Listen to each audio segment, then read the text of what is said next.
होगी बारिश वचन की, फूल खिलेगा सच्चाई का। सत्यम सत्यम सत्यम सत्यम सत्यम सत्यम सत्यम सत्यम।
शख्स है मुबारक।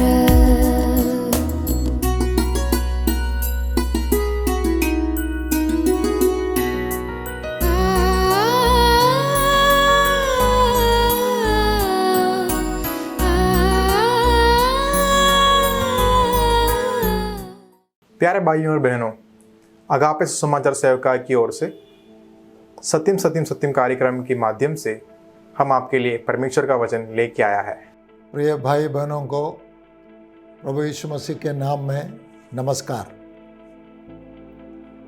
आने वाले न्याय का दिन,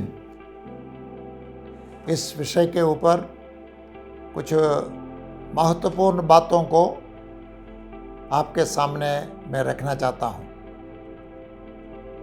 इस संसार को बनाने वाला ईश्वर है, सृष्टिकर्ता ईश्वर है।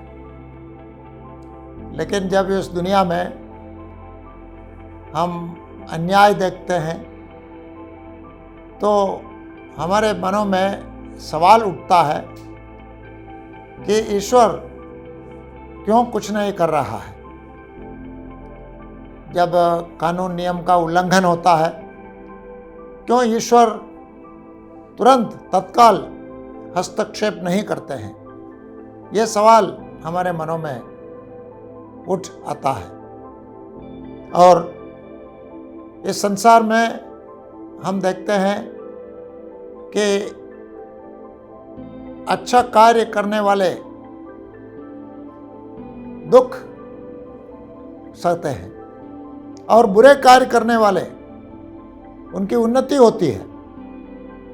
तो इस विडंबना को देखकर मनुष्य चकित हो जाते हैं और सवाल भी करते हैं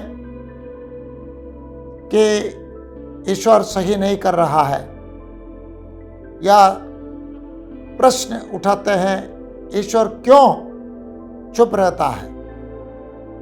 पवित्र शास्त्र बाइबल में इस सवाल का साफ साफ उत्तर है, और वो उत्तर यह है कि भविष्य में सृष्टिकर्ता ईश्वर ने एक दिन ठहराया है जो कि न्याय का दिन होगा। एक बड़ा न्याय का दिन जल्दी ही आने वाला है। वैसे प्रभु यीशु मसीह दोबारा आएगा न्याय करने के लिए। मुर्दों को, जिंदों को, सबको अपने पास बुलाकर सिंहासन के सामने खड़ा करके सबका न्याय करने के लिए प्रभु यीशु आ रहा है।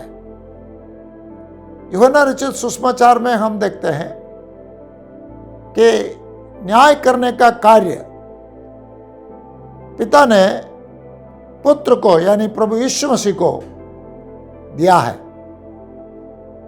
न्याय का दिन आने वाला है और इसको समझना जरूरी है कि यह न्याय कैसे होगा। पवित्र शास्त्र बाइबल से कुछ पदों को पढ़ के मैं सुनाना चाहता हूं। प्रकाशित वाक्य अध्याय 20, प्रकाशित वाक्य अध्याय 20 पद 11 से लेकर 15 तक मैं पढ़ के सुना रहा हूं। फिर मैंने एक विशाल श्वेत सिंहासन देखा। मैंने उसको जो उस पर बैठा हुआ है देखा। उसके सामने से पृथ्वी और आकाश भाग गए और उनको टिकने के लिए जगह न मिली। फिर मैंने छोटे बड़े सब मृतकों को सिंहासन के सामने खड़े हुए देखा।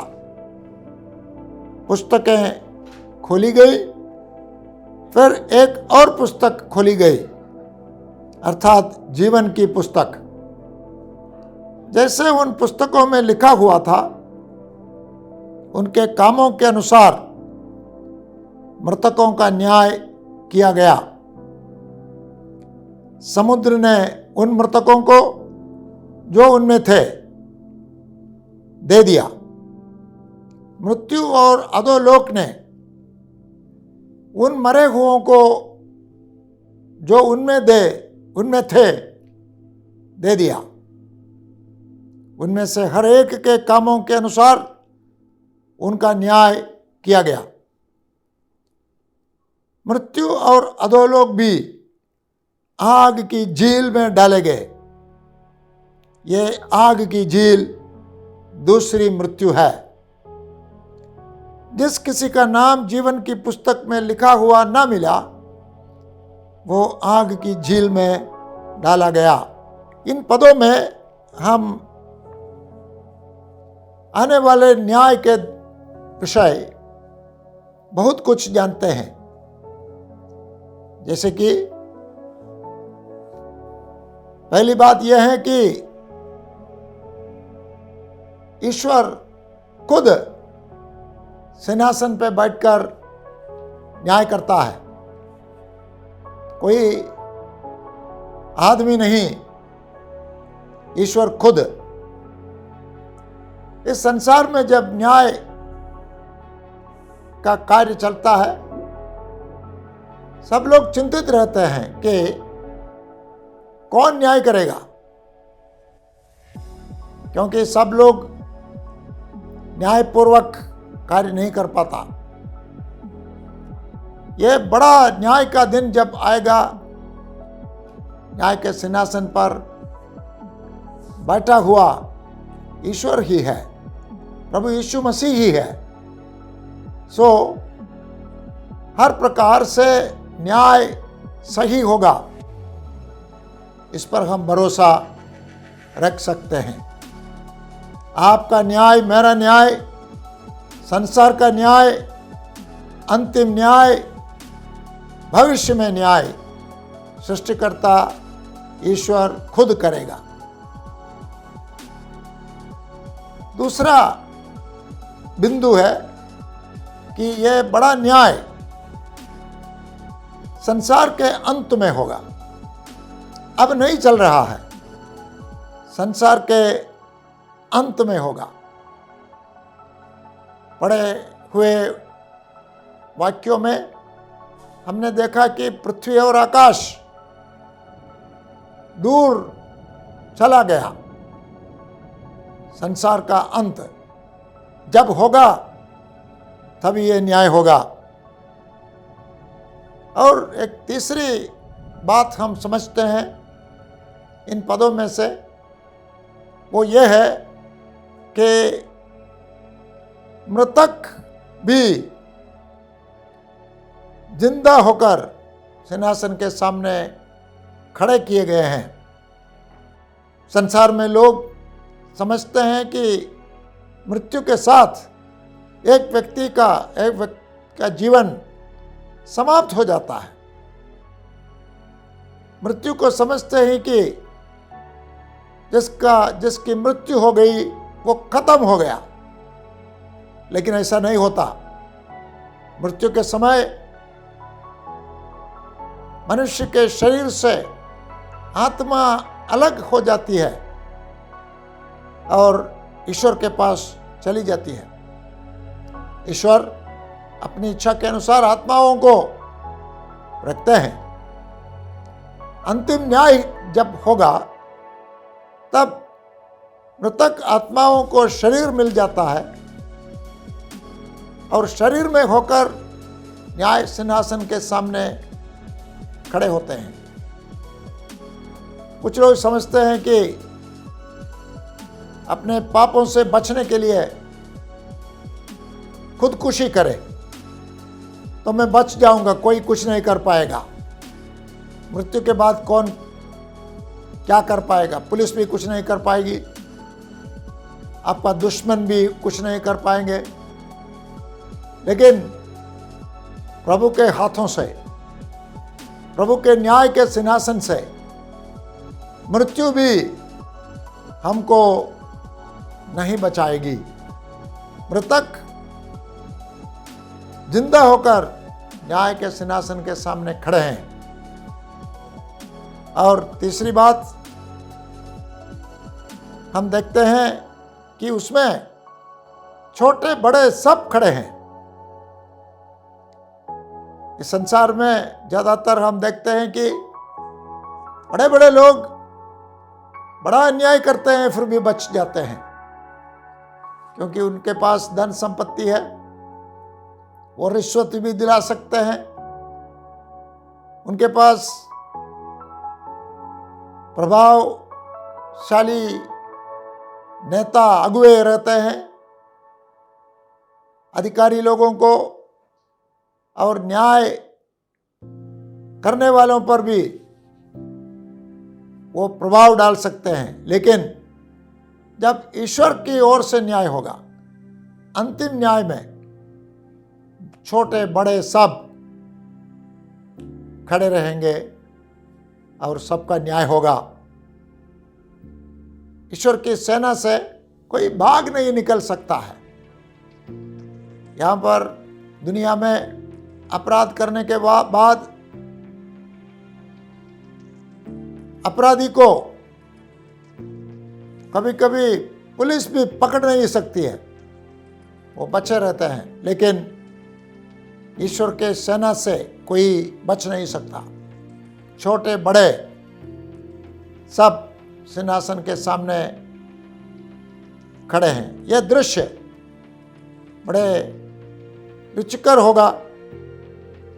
ईश्वर के सिंहासन के सामने संसार के बड़े बड़े राजा लोग, अधिकारी लोग, बड़े बड़े योद्धा, सम्राट और छोटे सब लोग उधर खड़े हैं। और एक दूसरी बात हम देखते हैं इस न्याय के बारे में कि वहां पर सब कार्यवाही पुस्तकों में जैसे लिखी हुई है वैसे ही चलती है। पुस्तकें खोली गई, हो सकता है कानून नियम का पुस्तक जो कि पवित्र शास्त्र है। न्याय होगा पवित्र शास्त्र के में लिखी हुई बातों के अनुसार, सुसमाचार के अनुसार। पुराना नियम, नया नियम, ईश्वर का कलाम, उसी के अनुसार। और ये भी पुस्तकों में लिखी हुई होगी कि हर मनुष्य ने अपने जीवन काल में शरीर में रहकर क्या क्या किया है। हमें समझना चाहिए कि हर मनुष्य का हर कार्य, सत्कर्म और दुष्कर्म सब किताबों में लिखी हुई है और किताबें खोली जाएंगी सिंहासन के सामने। और जैसा लिखी हुई है उसी के अनुसार न्याय होगा।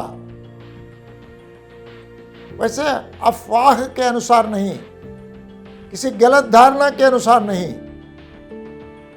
किसी गलत गवाही के अनुसार नहीं, जैसे आसमानी किताबों में लिखा हुआ है वैसे ही न्याय होगा। और वहां पर एक दूसरी पुस्तक भी है जिसका नाम है जीवन की पुस्तक। और अगली बात हम देखते हैं कि हर व्यक्ति का न्याय उनके जीवन के कार्यों के अनुसार होता है। हर व्यक्ति अपने जीवन काल में जो जो किया उसी के अनुसार हम देखते हैं कि उसका न्याय होता है। कहने का मतलब यह है कि कोई भी व्यक्ति सजा नहीं पाएंगे उस कर्म के लिए जिसे उसने नहीं किया। जो मैंने किया उसी की सजा मेरे ऊपर आएगी। एक आखिरी बात है कि यहां पर पाप की सजा नरक नहीं लिखा है, इसमें लिखा है आग की झील। उसमें सब पापी मनुष्य को फेंका जाता है। आम भाषा में नरक बोलते हैं, बाइबल की भाषा में आग की झील। आग की झील में तड़पते हुए अपने पापों की सजा हर पापी मनुष्य को भोगना पड़ेगा। कितना भयंकर दंड आएगा पापी के ऊपर।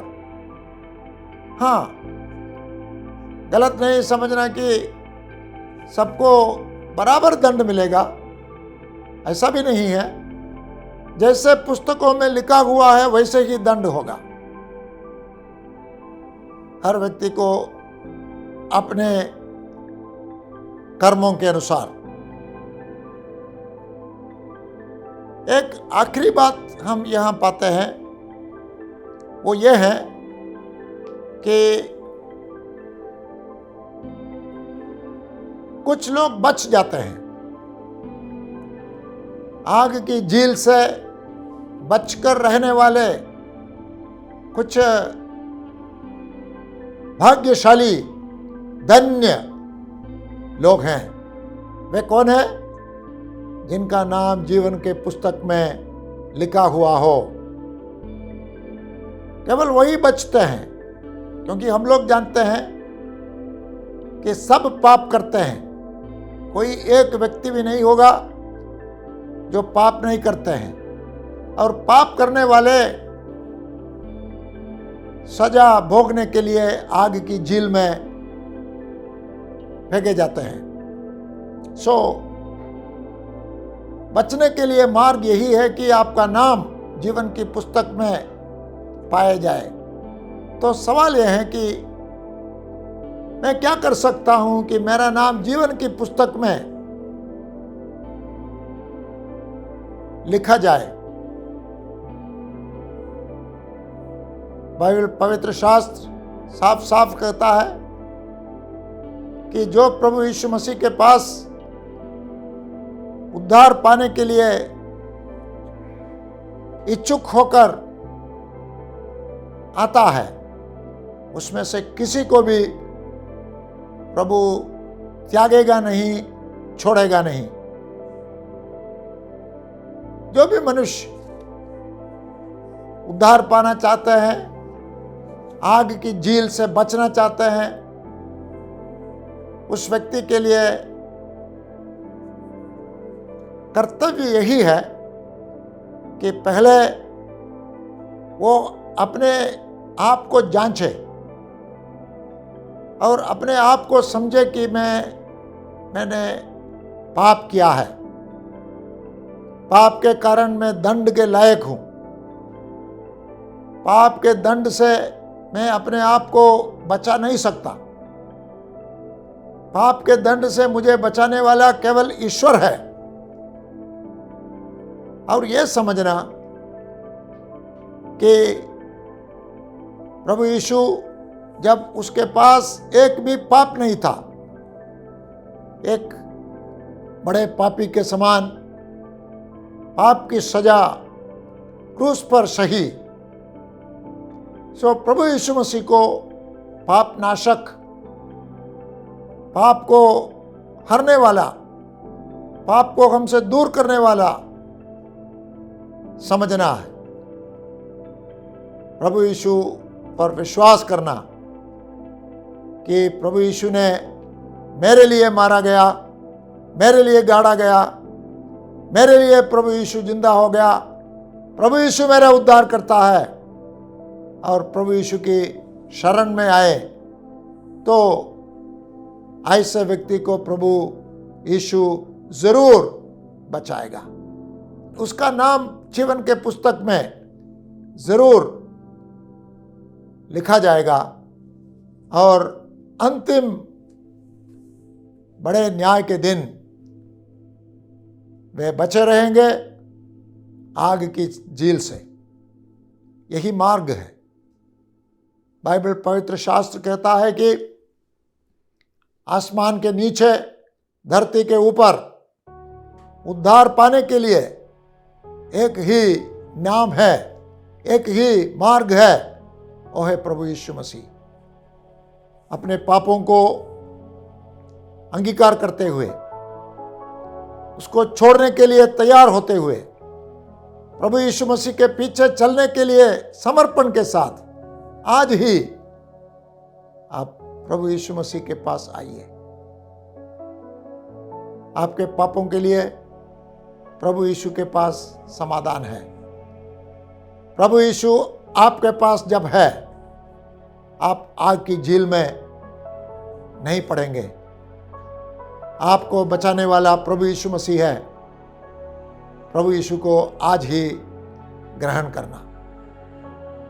प्रभु आपको सहायता दे, आपको उद्धार दे। प्रभु की महिमा हो। एक न्याय करने वाला परमेश्वर के बारे में हमने अभी देखा। हमारा परमेश्वर किस तरह न्याय करता है। संसार के अंत में हर एक व्यक्ति का न्याय करने के लिए वह इंतजार कर रहा है। ऐसा परमेश्वर वो है हमारा परमेश्वर।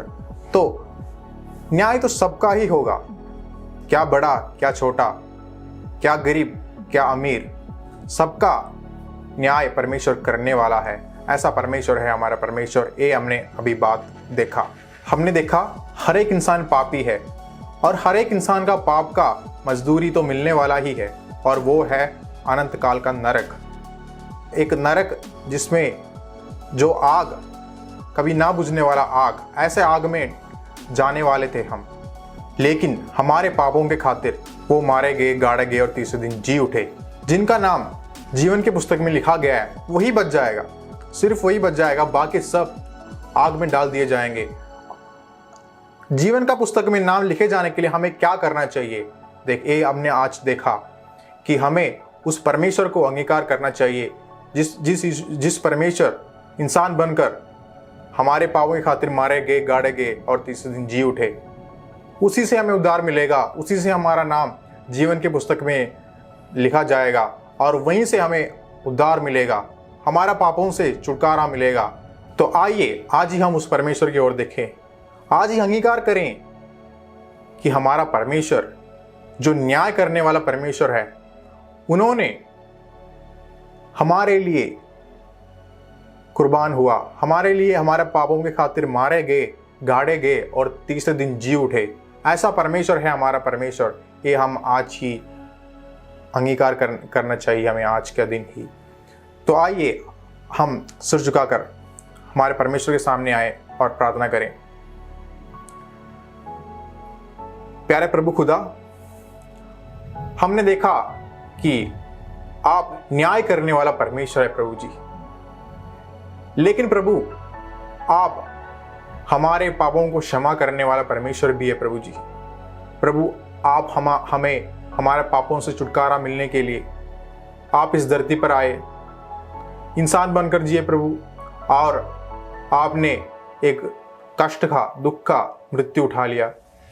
एक प्रभु आपने उस क्रूस पर हमारे खातिर खून बहाए। प्रभु हमारे लिए आप मारे गए, और प्रभु हमारे लिए आप तीसरे दिन जी उठे और उस मृत्यु के ऊपर जीत पाए प्रभु, उसके लिए हम आपको धन्यवाद करते हैं प्रभु जी। प्रभु हम सबको, जितने भी जन आज आपके वचन सुन रहे प्रभु जी, जितने भी जन आज आपके तरफ देख रहे प्रभु जी, सबको इस बात को अंगीकार करने के लिए अनुग्रह कीजिए प्रभु जी। हम सबको ये जान सके कि आप हमारे लिए मारे गए थे, आप हमारे लिए इस धरती पर आए थे, हमारे लिए आप दुख कष्ट सब उठा लिया। ये सब आज के दिन हम सबको जानने के लिए आप अनुग्रह कीजिए प्रभु जी, ताकत दीजिए प्रभु जी, आप मदद कीजिए प्रभु जी। हम आपको इतना धन्यवाद करते हैं प्रभु जी, आप हमारे पापों की खातिर ये सब किए, आप उस नरक से हमें बचा लिया। हम उस नरक के रास्ते चलने वाले लोग थे प्रभु, इस संसार के लोग इस संसार के अनुसार चलने वाले लोग थे हम प्रभु। ऐसे उससे हमें बचकर प्रभु आपके रास्ता चुनने के लिए, आपने जिस रास्ता हमें दिखाया वैसा रास्ता चुनने के लिए हम सबको आज मदद कीजिए प्रभु जी। जितने भी जन आज सुन रहे हैं सबको अनुग्रह करें प्रभु आप, कि आपके पीछे चलने के लिए सबको अनुग्रह करें। सारे स्तुति और महिमा आपके चरण पर चढ़ाता है, सुनिए ग्रहण दीजिए स्वर्गीय पिता, आमीन। यदि आप प्रभु यीशु मसीह या बाइबल संबंधित किसी विषय में अधिक जानकारी जानना चाहते हैं तो, या आपकी प्रार्थना के विषय हमें सूचित करना चाहते हैं तो आप आज ही हमें संपर्क करें। हमारा पता है अगापे गॉस्पेल मिनिस्ट्री 87 मैत्री नगर, आश्रमम PO, कोल्लम।